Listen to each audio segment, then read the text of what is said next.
Hello friends, કેમ છો? I hope કે તમે બધા એકદમ મજામાં હશો. બધાને જય માતાજી, જય શ્રી કૃષ્ણ. ને આપણે આજે બનાવવાના છે પાપલેટની ફ્રાય. એના માટે આપણે લઈ લીધા છે 2 પાપલેટ મોટી સાઈઝના. આપણે એને ક્લીન કરીને આવી રીતના કાપા કરી નાખ્યા છે. તો ચાલો હવે બનાવીએ મસાલો. એના માટે તેલ એડ કરવાનું છે, 1 પાવડું તેલમાં નાખીએ, 1 ચમચી મસાલો, જરાક એવી હળદર,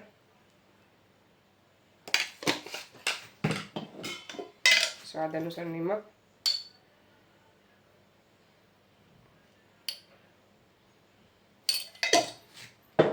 જરાક મસાલો એડ કરીએ. હજી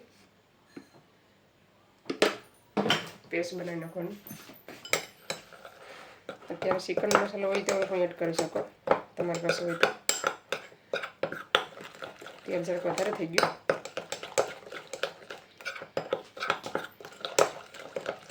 જરાક હળદર એડ કરીએ. હજી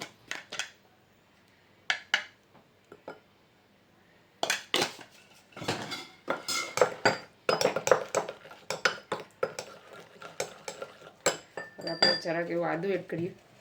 લસણ એડ નથી કરવાનું, આદું એડ કરવાનું છે, આદાનો પેસ્ટ.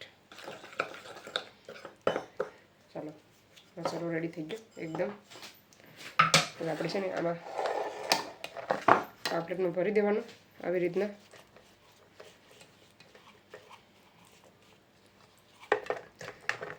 કાપા કર્યા હોય ને અંદર પણ ભરવાનું.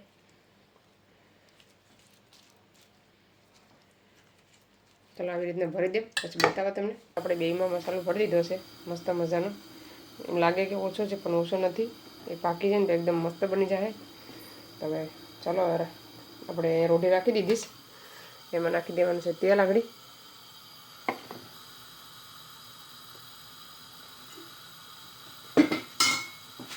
જરાક થોડું તેલ આવે ને પછી આપણે પાપલેટ એડ કરી દેવાનું એમાં. ચાલો હવે મૂકી દઈએ આપણે પાપલેટને તળવા માટે. ગેસ ધીમો કરી દેવાનો.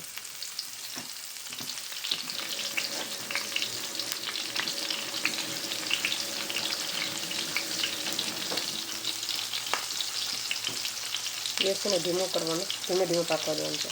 પછી બતાવો તમને. ચાલો આપણે ફેરવીએ. એકદમ મસ્ત મજાની સુગંધ આવે છે. આપણે છે ને ચમચી લઈ લેવાનું, પછી ફૂટી જવાનું એટલે પાપલેટ ફૂટી જશે. જોઈ શકો છો ફરી ગયું મસ્ત.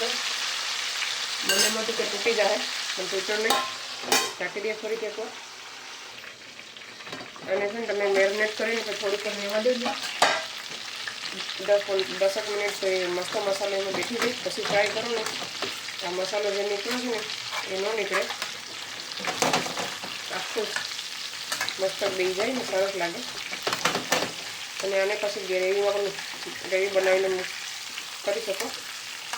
તૂટી ગયો બરાબર. આ બધું બરાબર થયું ને ફ્રાય. ફેરવવામાં લોસર થાય મારે. પછી મૂકી દે બીજો. એટલો પાપલેટ રેડી થઈ ગયો છે.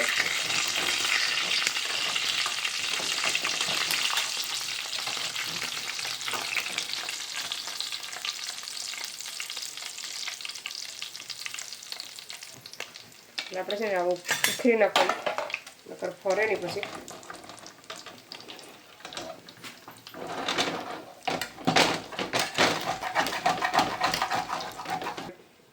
આમાં જ મૂકવાનું છે, બીજું તેલ લેવાની જરૂર નથી. આ જરાક મોટો છે એના કરતાં. અને ધીરે ધીરે પાકવા દેવાનો છે. પછી જરાક એક કલેજી નીકળી છે, જોઈ શકો છો.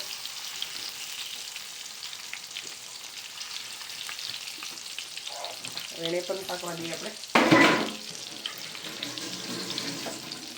ચલો હવે ઢાંકી દઈએ. અહીંયા જોઈ શકો છો મેં ટીસ્યુ ઉપર લઈ લીધું છે, એટલે તેલ બધી છે ને ટીસ્યુમાં સૂંઘી લઈ. આપણે બીજું ટીસ્યુ બદલાવી નાખ્યું. કેટલું તેલ છે. આવી જાઓ બધા પાપલેટ ખાવા. આપણે બીજો પણ ફેરવી લઈએ.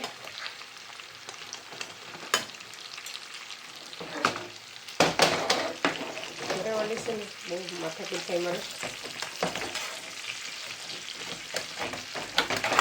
કેમ કે આ રોટી છે ને જો આપણે બધું બનાવીએ ને એટલે વધારે ઓલું થઈ જાય.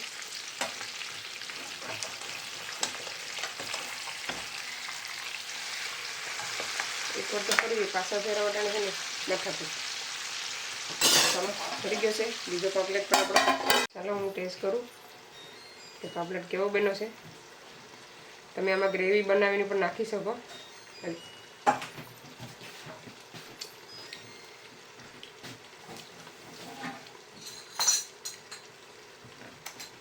બહુ મસ્ત બન્યો, એક નંબર. ગ્રેવી સાથે હોય ને બહુ મજા આવે ભાત હારે. બહુ મસ્ત બન્યો. ચાલો આવી જાય બધા ખાવા, બીજો બની જાય પછી બતાવો તમને. ચલો ફ્રેન્ડ્સ, અમે જમી લીધું ને આ એક પાપલેટ છે ને પાછળથી ફ્રાય કર્યો. તમને બીજો બતાવી દે વગડી તૂટી ગયો છે તો જોઈ શકો છો. થોડો તૂટી ગયો પણ એક નંબર બન્યો છે, મસ્ત મજાનું ફ્રાય. તો જોઈ શકો છો. મેં છે ને તેલ ઓછું જરાક થયું મારે ને ખુલ્લો બંધ ઢાંકી દીધું ને એટલે ફેરવવામાં તૂટી ગયો ને મોટો બહુ હતો. મારાથી ફરે ને ઘડીકમાં આવી રીતના તૂટી જાય. તો ચાલો આવી રીતના અમારો પાપલેટ બન્યા છે બી. તો આ વિડીયોને અહીંયા સેન્ડ કર્યો. તમને અમારો વિડીયો કેવો લાગ્યો, સારો લાગ્યો હોય તો લાઈક કરો, શેર કરો, સબસ્ક્રાઈબ કરો. મળીશું નવા વિડીયોમાં. ત્યાં સુધી બાય બાય, જય શ્રી કૃષ્ણ.